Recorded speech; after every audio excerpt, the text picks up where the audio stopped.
there's so many mistakes that I've made along the way, right? And now I have to make it work, because if I don't, then there's actually quite a lot on the line at that point. If it wasn't for the business, we possibly never would have got married.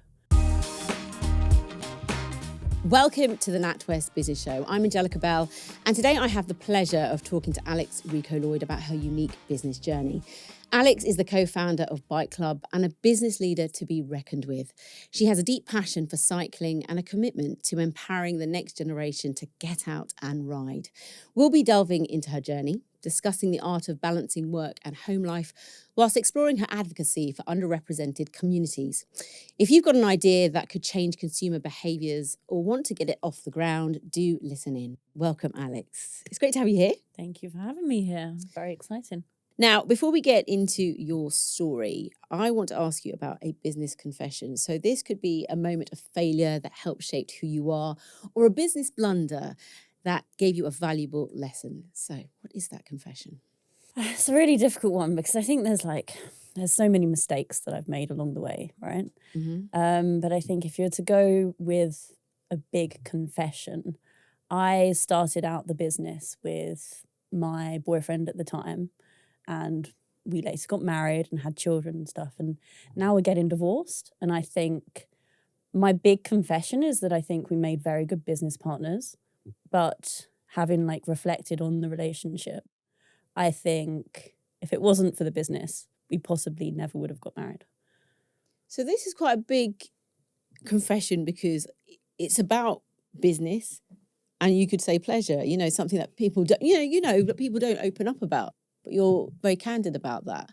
So are you saying that your confession is, when you set up a business, think about the people you're setting up with, or, all the parameters that are around you? What can you sort of dig deeper into that for me? Yeah, I think it's so important who you set up business with. I think a lot of people possibly don't give it enough thought.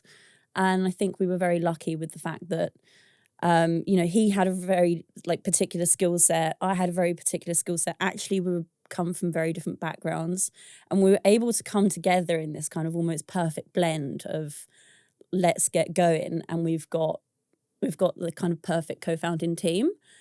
And we were lucky about that. And I don't think I think we took it for granted. We didn't really think it through enough. But a lot of people, when they're setting up businesses, they probably set up business with, or they think about going into business with a friend or a family member. And it's actually quite dangerous going into business with a friend or a family member, because inevitably, if the business grows, or as you kind of come across various hurdles, you've got to be able to overcome them together. And when you have this kind of strong personal bond, yes, it can kind of help you through certain struggles, but then also you risk, inevitably, there's a lot of co-founder divorce, not when you are married, but it's a common term, co-founder divorce. And so I think you really do have to think about not just the skill sets and whether you're right to go into business together, but do you really want to risk that friendship or that relationship? So let's go back to the start of it all, because you set up your business sitting on your parents' sofa, you put all your savings into this, created your first webpage. So let's talk about from that moment to how it grew to be so successful. I set up the first website for Bike Club, sat on my parents' sofa.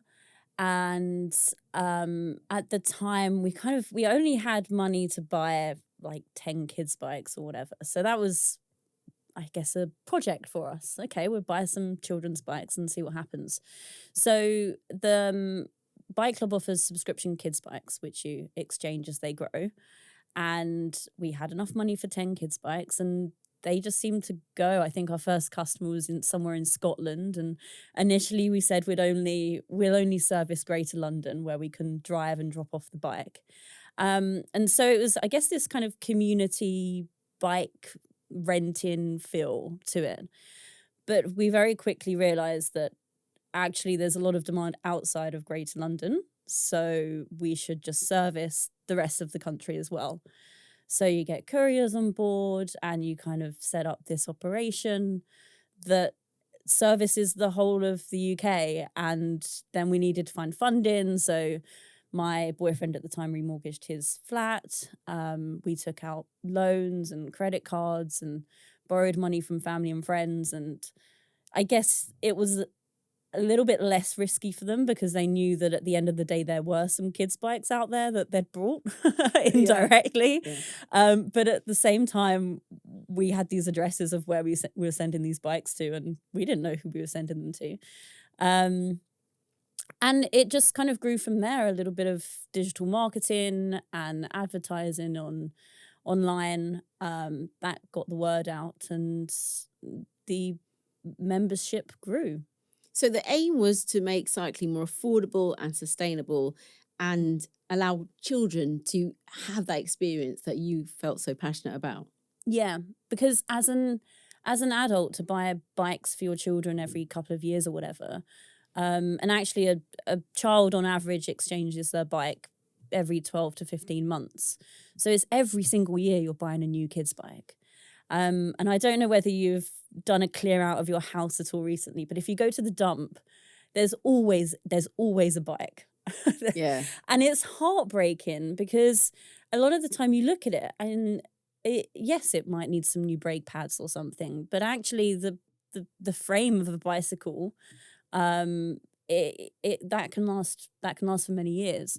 And so the idea of Bike Club is, yes, there's an element of making it very hassle-free for parents, and it's somewhat more economical, so you're not buying a bike every year. But really it was to try and almost bring this understanding to parents that you do need the right size bike for your child. Otherwise, they have a bike that's way too big for them and they can never really cycle it. They don't grow the confidence that you need as an adult to be confident cycling on the road or whatever. And so the premise of Bike Club is that your child can have the right size bike, and they never really outgrow their bike because you can just exchange it again. And then we've got this massive operation and loads of mechanics who refurbish the bikes and get them out to the next family. So you had these 10 bikes, the business grew, and, let's talk about the numbers of bikes. How did they grow and what numbers? What were we talking? So we launched late 2016 and we said if we get to 300 bikes rented out, one of us will quit our jobs. And we got to that before Christmas that year, so within a couple of months. And I think because... So you were doing this alongside working? Yes, alongside full-time work. So I guess your side hustle, I think people now call it. Yeah. Well, that must have been a lot to try and set up a business. You both, you and your co-founder, both trying to hold down jobs at the same time, thinking, oh, this might be something nice, because we're passionate about it, and then it blows up. It was fun though, right? Yeah. Because we were passionate about it. Yeah. And I guess I'm quite operational, and so it was kind of fun to wake up to customer emails in the morning and then do a few deliveries before I went off and did my day job. And it was fun until you've only got so many hours in the day, and then you fill those hours up. And you're like, we kind of have accidentally ended up with a business here. So Christmas comes, who quit the job? I quit my job in March. So it took a bit of time to... It's scary, like quitting your job and your career and your safety net of having a salary. It's really scary to kind of take that step. And so although we'd kind of set ourselves this goal of when we get to this point, someone's going to quit, we continued for a few months after that until it kind of reached breaking point. Okay, breaking point. Well, where actually we had not enough time in the day, right, and someone had to decide to kind of go all in. So once you quit your job, how did you adapt and what changes did you notice? I think I noticed a change in... It went from being a hobby to actually this is going to be my career now. I've quit my day job and my career and my safety net, and I've got this external investment, be it friends or family, and now I have to make it work, because if I don't, then there's actually quite a lot on the line at that point when you decide that this is something that you're going to try and do. So I guess in myself, I noticed this sudden need to perform and to succeed. Yeah, and did you have to find other investors after that? We did. So in 2019, so kind of couple years into the business, we managed to raise funding from angel investors. So people that tend to invest in smaller businesses anyway. We had a few of them come on board and they invested into the business. We actually set up a board, which was also a bit weird for me. My parents had never really come from a business environment. My dad works for the police. And so to suddenly be like, oh, every month I've got a board meeting to go to, kind of feels a bit weird doing that sort of thing. Bit grown up. Yeah. Just a bit. So yeah, we had a board and we had like proper investors who I didn't know, and somehow ended up with a business and kind of 50 odd employees, and it's kind of it just kept growing. Yeah. And so there wasn't really any point where it felt too much because I grew with it. Mm-hmm. And I had to kind of do reading or talk to people or get advice. But there are moments where you take stock and look back and you'd be like, what is this? how has this happened? Well, you've touched on the fact that you and your co-founder, I'm going to say co-founder because you were co-founders, you had different upbringings and experiences. And, you know, can you expand on that and tell us how that affected the business or affected what you felt, or like you're saying, just it all just became a bit like, wow. Yeah, I think networks is like a really important thing. And so he was privately educated. So he went to private school in the UK and I went to the local grammar school. So I'm a grammar school girl, and which is still brilliant. Yeah. I was very proud of that. And I guess what you don't realize is that the majority of people in the UK go to state school, right? But actually, when you look at business leaders and a lot of people who make it to the top, they're privately educated. And there's it really is a real kind of class difference. I don't know whether to call it class or socioeconomic difference or whatever, but where people are given different opportunities. And I think a lot of it's down to the kind of soft skills training that you probably get at private school, where you're kind of taught to articulate yourself, taught to carry yourself, and taught to believe in yourself. I think that plays a big part in it, but also the networks of your friend's dad runs a hedge fund or something, and or whatever it might be.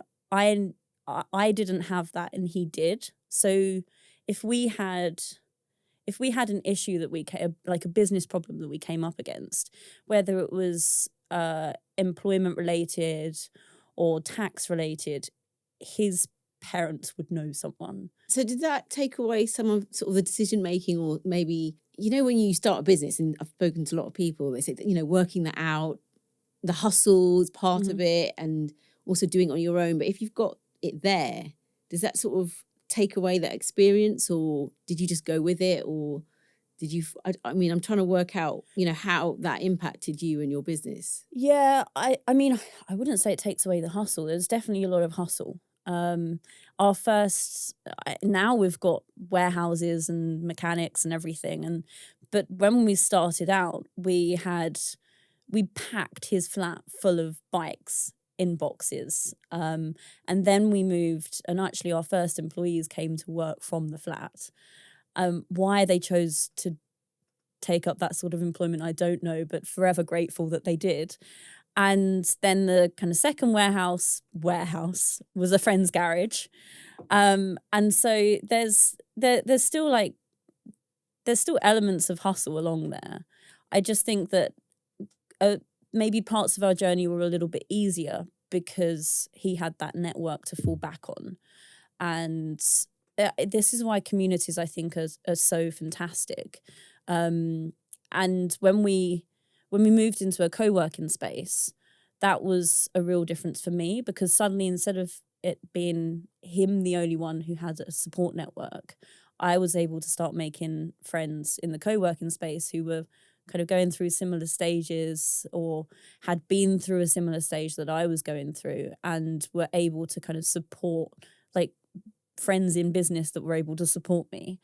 And that network and that community is really important to being able to get through those stages. Because you have talked about finding it lonely being a founder. And I think I found it possibly slightly lonelier because my co-founder had the support network and I didn't. And I wish that I'd started, that I'd even just like LinkedIn's great, and maybe it's changed since we started the business, but like, you just reach out to someone on LinkedIn and be like, I really admire what you've done. Would I be able to get a coffee with you sometime? And I think a lot of the time people want to help, but actually reaching out to someone can be quite nerve-wracking. But I wish I'd done that sooner. So how did you manage building the business up and your home life and the children? In a lot of ways, they probably came together, but it helped that my co-founder was my husband. So we would just constantly talk about work when we were at home, changing nappies. Even when I was in labour, there's videos of me practicing investment pitches. So it kind of all just came together, and I'd strap the kids to me and take them to work, and they just slotted into my life. It wasn't like I took this 8-month maternity leave or whatever and then had to come back to work. It's just I took 2 weeks to have a baby and then kind of just get on with it, bring them with me. So they became part of the journey? Basically, yeah. Until they could go to nursery. And is that because, there was that idea that you had to work and keep the business going, that you didn't stop? Yeah. With my last child, once the business was a bit bigger, and even with my second child, I said, okay, this time I'm going to take maternity leave. I'm going to do it properly this time round. But when I had my second child, we were just raising another funding round, which meant that when that funding came in, we'd be able to hire a senior management team who would kind of take on a lot of what I'd been doing, and I'd be able to take maternity leave. And we were due to close our Series A, that funding round, in 2020, and COVID hit. So that delayed the funding round because a lot of investors were being a lot more cautious about what sort of businesses they were investing in, and investments just weren't really happening. And so we did manage to close the round, but it was delayed by a few months, and it meant that it was all meant to time perfectly, meant to, but nothing ever really happens to plan, especially when you're an entrepreneur.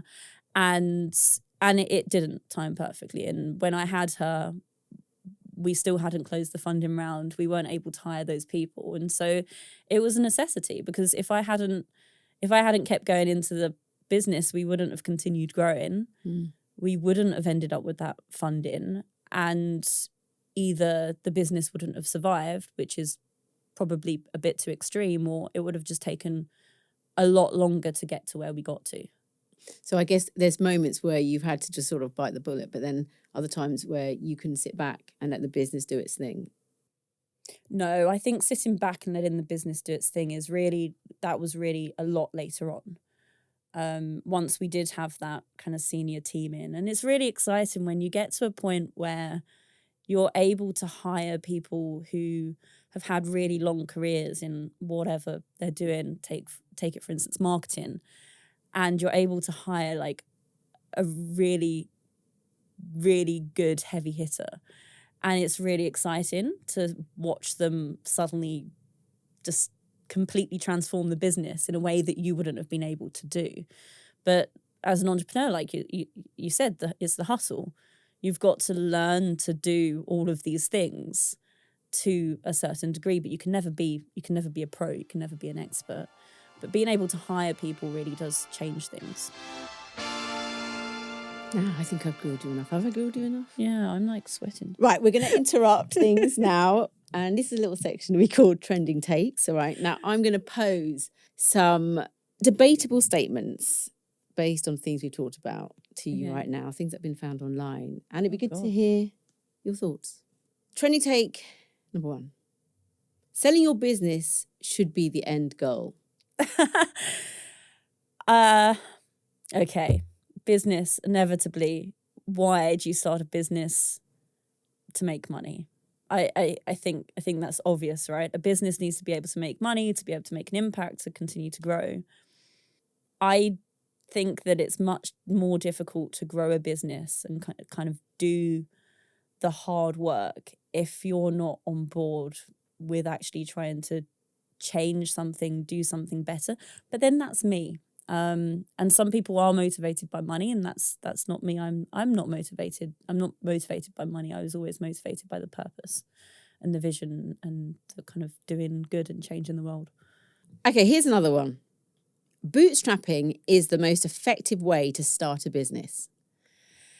Okay, so bootstrapping. A lot of when I started the business, I had no clue what bootstrapping was, and we bootstrapped for a few years before I even learned what it was. Bootstrapping is basically where you kind of fund your own business without getting external investment. So you fund the growth of the business from the revenues that are coming in.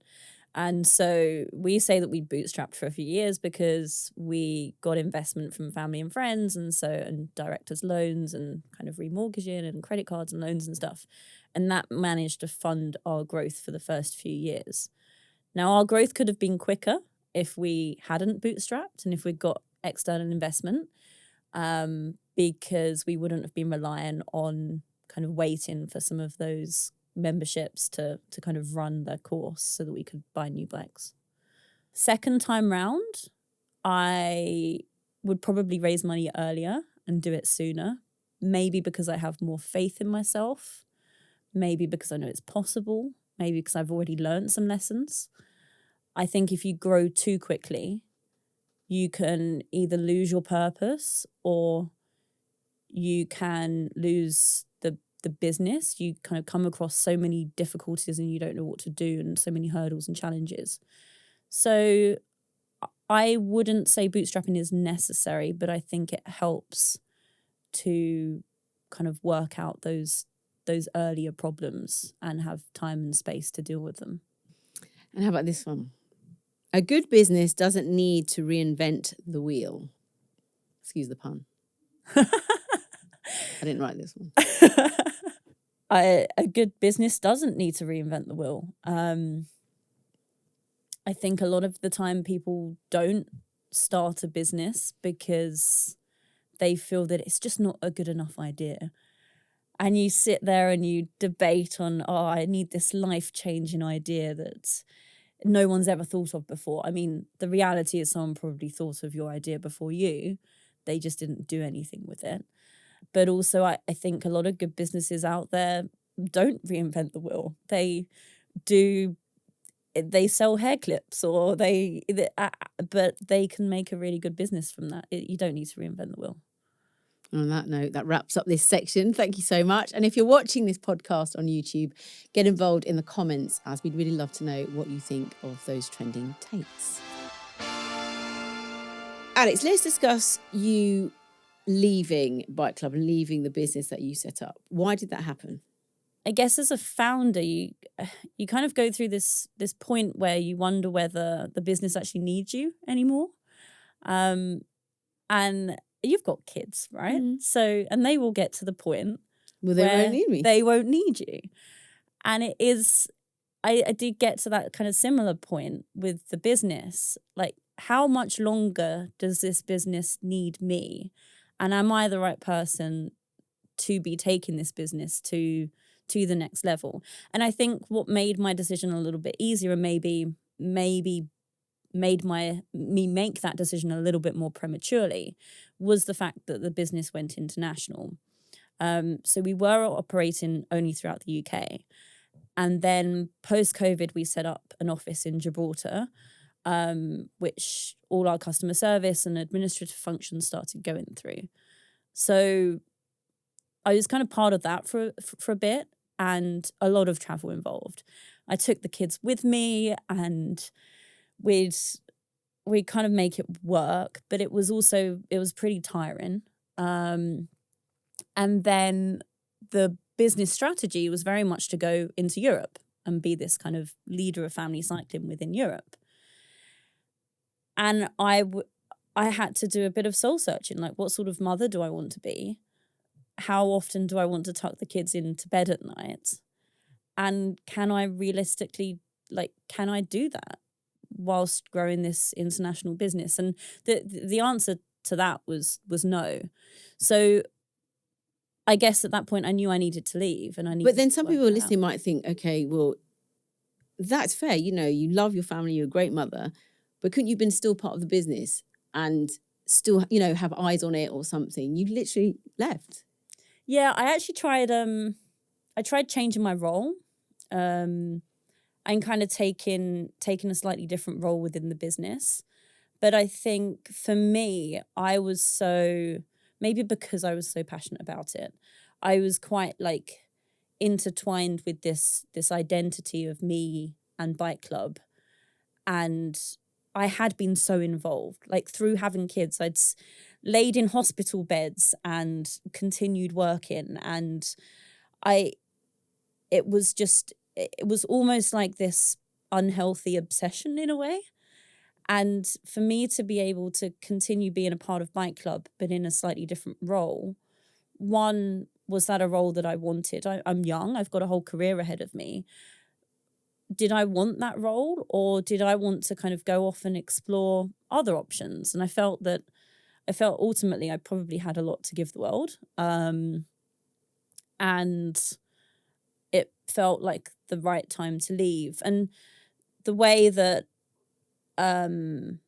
we managed that was the business was going through another funding round. And when a business goes through funding round, it can change a lot. You're suddenly able to hire new staff, the internal structure changes, and it's a good opportunity for a founder to kind of step away. And then another big element of my decision making was that the relationship with my co-founder and husband was not in a fantastic place. And I guess part of me naively hoped that if I stepped away from the business, then our personal relationship would improve as well. Okay. So, you know, that's a difficult time for you. You know, this is your baby, something you'd grown, and your relationship, you know, could be quite destabilizing. Yeah, we could definitely say that. Yeah. It was very destabilizing. I like being busy. I like doing lots of different things. I like putting pressure on myself. And I feel that when I'm under pressure, it drives me to be a better person. But that was maybe a little bit too much pressure. And going through that transition of leaving the business, again, I will draw onto the whole network point. I reached out to people who either I'd admired, business idols of mine, and I reached out to them on LinkedIn. And I did say sometimes, I know that you went through a divorce whilst you were going through this time. Could we have a chat? And I've spoken to some of my idols just on the phone because they've given their time to kind of help, in a way, coach me through that transition and realize that you're not alone. And a lot of people have been through similar experiences, but it can really feel, when you're in the midst of it, it can feel like you're all alone. Yeah. And the whole world has come crashing down. And I definitely felt that. I was like, I've lost my job, I've lost my passion, I'm losing my husband, everything. We moved house, and what is my purpose? Like, who am I? And it helped to have those discussions with other people to realize that actually you're a lot more than all those other labels that you've put on yourself. And another label that we put on ourselves is mother. And I guess I've really kind of drilled into that part of my identity. Like I am me, and I'm a mum, and trying to work out like who else am I outside of what I used to be. So what other lessons did you learn from that exit? I think I learned to believe in myself. Growing the business, I maybe didn't believe in myself as much as I should have done. A lot of the time because I didn't feel like I was what people expected from a business leader, and a lot of imposter syndrome. I had a lot of imposter syndrome. And that's, I guess, so since I've left Bike Club, I've got a lot more involved in like female founder networks and youth programs, because I feel that a lot of the time, if there was a role, and you're an incredible role model for a lot of people, but if you have someone that looks a little bit like you, sounds a little bit like you, has similar experiences to you, well, actually you believe that you can do it too. And I do think that role models are really important. And as much as it makes me, I feel very uncomfortable talking about myself and my experiences, but I feel like I have a duty to do that. Yeah. Because there might be someone out there, like a little me, who I can kind of give a little bit of confidence to. And so I feel that it's my duty to do that. 100%. And I know it's funny talking to you. I sort of sense this sort of, why am I talking about myself? But your story is incredible, even though you've had these huge, seismic changes in your life, in such a short space of your life. Look, you're here. We want to hear your story because it's impactful. And you're laughing. I am laughing, but that's a nervous laughter. No, right? no. I'm not. Honestly, I had hypnotherapy as a young teenager for my stutter. I am not the person to do this sort of thing. This should not be me, but it is me, because I somehow ended up in this position where I had grown this company, and there were also moments where I was going into this office full of people that I had employed and I was responsible for. And in my early 20s, I didn't have a clue what I was doing, but you have to put on this, like, it's like you're an actor on a stage. Well, I guess you are an actor on the stage, but yeah, you kind of have to pretend to people that you know what you're doing. And a lot of the time you don't. And I think if people were to just talk about it a little bit more and be a little bit more open and say, actually, I don't know what I'm doing here and I didn't know what I was doing there, then other people would realize that they don't have, those leaders that you look up to, they don't have all the answers either. Yeah. And it's okay to ask questions. And I think that's important, because a lot of the time people look at people and they look at who they look up to, and they believe that they can never be like that. And the reality is that underneath the surface, those people that you look up to have their own struggles, and they've gone through their own kind of turbulent periods in their life. And it is possible. I really believe in authentic leadership and actually being more of your authentic self. And it's spoken about a lot, and I don't really think that people necessarily know what that means, like bring your whole self to work type thing. But we've come away from this diplomatic leader who dictates what should happen, and you never really know enough about them. You don't know what they got up to on the weekend or whatever. And actually, I feel that we should celebrate what makes us all unique, and we should celebrate our differences, and we should just be a bit more authentic and open about things. Let's do some rapid fire questions. Are you up for it? Yes. Okay. You got to think quick. Okay. Who is your business inspiration? Helena Morrissey. Why?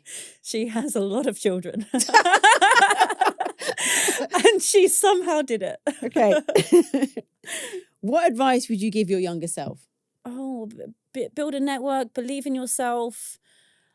Don't care about what other people think. What did you most enjoy about owning and running your business? The people, the team as we were building it, not just the team, but the members that we had and the stories that came in. It's just feel good. And every single Christmas, knowing that there was so many children out there opening up their bikes from underneath the Christmas tree and knowing that they had that joy and they were going to have those wonderful memories. That's special. One thing nobody's talking about in business that they should be. I think diversity is spoken about a lot, about bringing or giving opportunity to more diverse founders. I think one thing that isn't spoken about enough is the socioeconomic differences and backgrounds and socioeconomic diversity within groups. I think there are a lot of businesses that maybe serve a slightly different subset of people that don't exist because people haven't been given the opportunity to build a business in the first place. One tip on how you stay motivated during tough times or setbacks. Now my kids, they're my purpose. They motivate you. They motivate me to keep going a lot of the time. And I want to make my parents proud. I want to make me proud, and I want to make my kids proud. And if I achieve that, then I've done good. Where can people follow you online to know more about you? Mm-hmm. If you want pictures of kids, go to Instagram. Probably not. LinkedIn. My name is Alex Rico-Lloyd. I want to ask you a quick one as well. Do you think you'll set up another business? Yes. Not now, maybe. Not. I'm not sure. Have you got something in the pipeline? There's a few things I'm playing around with. But it's... And when I left Bike Club, I was given this advice by multiple people, is that you need to take a break. You need to have time from one business to the next business. And I feel like I'm getting to that point now where I've had enough of a break, and I have the energy, I think, to go again. But I'm also really nervous. I feel that there's more expectation on me this time to actually be successful. Whereas because before, you've had success before. Yeah, because I've had success before. And like, I don't know, the fear of failure is big. But that stops a lot of people, doesn't it? It does. It does stop a lot of people. And I completely get it, because it's stopping me. And I think I was an accidental entrepreneur. I didn't mean to do what I did. And that played in my favor. Wasn't kind of second guessing myself all the time. I was just doing it. I was just getting on with it, building a website, buying some bikes. And it all went from there. And I think the whole idea of setting up a business again is a little bit more daunting, because it won't be accidental this time. It will be purposeful. And it's scary. You'll be fine. You'll be fine. Listen, thank you so much. You've been really open and honest, authentic. You brought that word up, and sharing your journey with us. And I think people listening will find your story invaluable and inspiring. Thank you. And to our listeners, thank you. And don't forget to hit follow and subscribe so you can keep up to date with the latest episodes with more wonderful stories from incredible guests. And if today's episode had got you thinking about a potential career shift into business, head over to the NatWest website for tools and information that help you take those next steps to success.